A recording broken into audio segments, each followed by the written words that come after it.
Hello everyone. Today we discuss about how to solve a quadratic equation and cubic equation with the help of calculator. कि calculator की मदद से एक quadratic equation या cubic equation को कैसे solve किया जाता है। तो सबसे पहले क्वाड्रेटिक इक्वेशन के बारे में मैं बता देता हूँ कि क्वाड्रेटिक इक्वेशन जो है उसका जो जनरल फॉर्म है वो क्या होता है, a x square plus b x plus c is equal to 0। ये क्वाड्रेटिक इक्वेशन का जनरल फॉर्म है।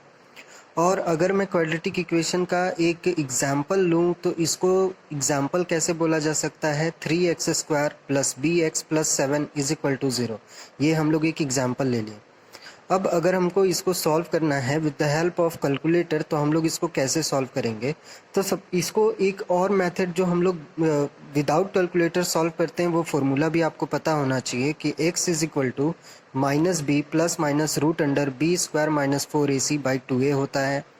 और इस जो क्वाड्रेटिक इक्वेशन है इसका सॉल्यूशन निकालने के लिए कैलकुलेटर की मदद से हम लोग क्या करते हैं, सबसे पहले आप कैलकुलेटर को ऑन कर लीजिए। ऑन करने के बाद मोड की है, इस मोड की को 3 बार आपको प्रेस करना है, 1 2 3।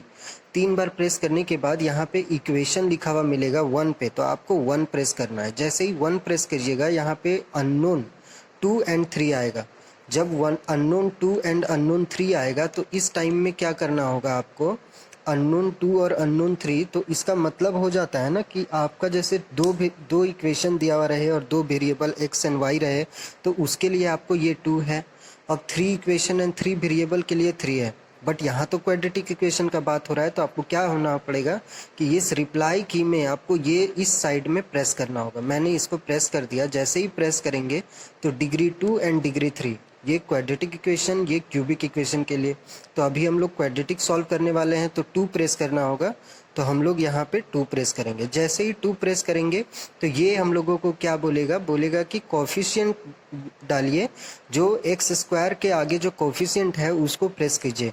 तो सबसे पहले 3x square plus 5x plus 7 is equal to 0 में a का कोफिशिएंट क्या है, 3 है, तो 3 प्रेस करके हमको क्या दबाना होगा, इक्वल टू प्रेस करना होगा। फिर b के लिए क्या दबाना होगा, 5 दबाना होगा, फिर इक्वल टू प्रेस करना होगा। उसके बाद 7 प्रेस करना होगा, फिर इक्वल टू प्रेस करना होगा c का वैल्यू। तो अब देखिए आपका x1 का वैल्यू आ गया इतना और x2 का वैल्यू आ गया इतना, -0.8333। ओके, तो इसी तरीके से हम लोग क्वाड्रेटिक इक्वेशन को सॉल्व करते हैं। हम लोग एक और एग्जांपल लेते हैं। मोड दबा के अगर हम लोग 1 प्रेस करेंगे तो ये जनरल मोड में आ जाएगा। फिर वापस से हम लोग मोड को 3 बार प्रेस करेंगे, इक्वेशन में लाने के लिए 1 प्रेस करेंगे, फिर क्वाड्रेटिक इक्वेशन के लिए 2 प्रेस करेंगे, फिर वेरिएबल्स डालेंगे -x स्क्वायर -6x प्लस 8। इस बार हम लोग इसको सॉल्व करने वाले हैं। तो कोफिशिएंट क्या होगा, -1 इज इक्वल टू बी का होगा -6 इज इक्वल टू सी होगा 8 इज इक्वल टू, देखिए आंसर आ गया आपका -7.123 और फिर से इक्वल टू दबाएंगे तो 1.123 आ जाएगा। ओके, अब हम लोग एक इसको वापस से जनरल मोड में ले आते हैं। अब हम लोग क्यूबिक इक्वेशन का एक जनरल फॉर्म देख लेते हैं। क्यूबिक इक्वेशन का जनरल फॉर्म क्या होता है, a x cube plus b x square plus c x plus d is equal to 0। ठीक है, अब हम लोग इसी को सॉल्व करने के लिए हीट एंड ट्रायल मेथड का इस्तेमाल करते हैं, या नहीं तो इसका इक्वेशन को कैलकुलेटर की मदद से आसानी से सॉल्व किया जाता है। जैसे कि x cube plus 5x square minus 14x is equal to 0, हम लोग इसको सॉल्व करने वाले हैं। तो इसको करने के लिए वापस से मोड की 3 बार, इक्वेशन 1, रिप्लाई की दबाने के बाद डिग्री में 3, a का कोफिशिएंट 1 है, इक्वल टू b का कोफिशिएंट 5 है, इक्वल टू c का कोफिशिएंट -14 है, और d यहाँ पे कांस्टेंट टर्म नहीं है इसलिए 0, इक्वल टू, देखिए आपका सॉल्यूशन आ गया x1 2, x2 0 और x3 -7।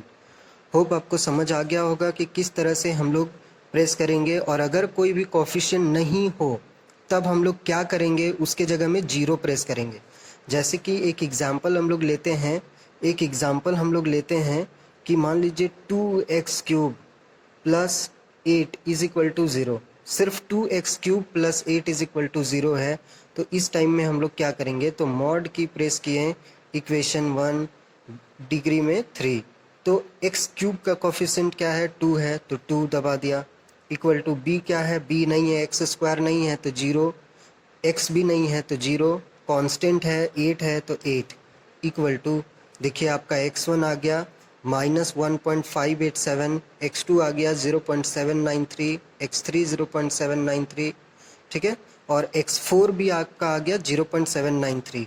अगर यहाँ पे चूंकि क्यूबिक इक्वेशन का 3 वैल्यू आएगा, बट इसने कितना वैल्यू दिया है, x1 दिया और x2 दिया, x3 नहीं दिया, तो x3 जो है वो x2 के इक्वल है, ठीक है, x3 जो है वो x2 के इक्वल है। देखिए x3 जो है x2 के इक्वल है ना 0.793, तो ये दोनों इक्वल है। होप आपको समझ आ गया होगा। Okay, thank you.